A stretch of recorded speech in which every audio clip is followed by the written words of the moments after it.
Di balik manuver senyap Indonesia dalam dunia pertahanan, sebuah rencana besar mulai tercium publik. Pemerintah tengah mempertimbangkan untuk membeli jet tempur buatan Amerika Serikat dengan nilai 135 triliun.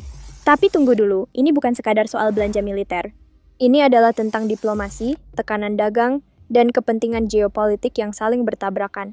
Isu ini mencuat tak lama setelah pemerintahan Trump menjatuhkan tarif tinggi terhadap sejumlah produk ekspor Indonesia. Indonesia, Malaysia, Cambodia, Dalam bahasa kasar, Indonesia dianggap kurang berteman dalam hubungan dagang dengan Amerika.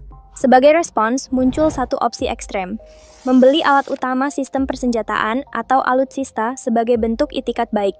Dan siapa yang ada di balik rencana besar ini? Yaitu Presiden Prabowo Subianto.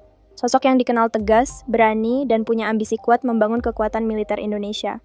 Bagi Prabowo, kekuatan pertahanan bukan cuma soal menjaga kedaulatan, tapi juga alat diplomasi keras, hard power, di tengah tekanan global. Jet tempur yang dimaksud bukan sembarangan. Kabarnya, Indonesia membidik F-15X dari Boeing, jet tempur multiperan yang dimiliki Amerika.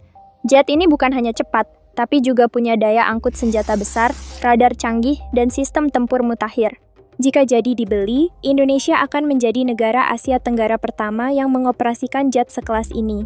Namun rencana ini menimbulkan banyak tanda tanya. Apakah pembelian ini murni untuk memperkuat pertahanan? Atau ada motif ekonomi dan politik tersembunyi di baliknya?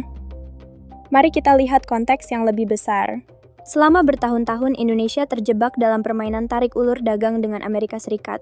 Ketika kebijakan proteksionis Trump mencuat, ekspor Indonesia dari tekstil, baja, hingga elektronik, kena dampaknya. Indonesia butuh jalan tengah. Salah satu jalannya, memperhalus hubungan dengan Washington melalui pembelian strategis. Ini bukan hal baru dalam dunia internasional. Banyak negara, termasuk sekutu dekat Amerika, menggunakan pembelian alutsista sebagai alat lobby. Dengan belanja besar, mereka mendapatkan akses lebih luas terhadap teknologi, investasi, hingga pengaruh politik. Tapi, pertanyaannya sekarang, apakah Indonesia benar-benar butuh jet tempur seharga 135 triliun di tengah situasi ekonomi yang masih fluktuatif? Banyak pengamat menilai, anggaran sebesar itu bisa digunakan untuk infrastruktur pertahanan dalam negeri, pengembangan drone, atau modernisasi industri militer nasional. Namun, di sisi lain, ada yang bilang, jika Indonesia ingin naik kelas, maka tak cukup hanya dengan bersikap netral. Kita harus memainkan permainan kekuatan global, termasuk mengatur ulang peta diplomasi militer.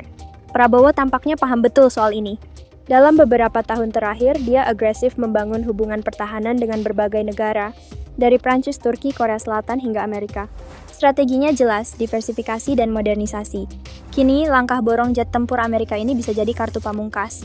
Kartu yang bisa membuka jalan kerja sama lebih besar dengan Amerika, mengamankan perdagangan, dan, yang tak kalah penting, memperkuat citra Indonesia di mata dunia.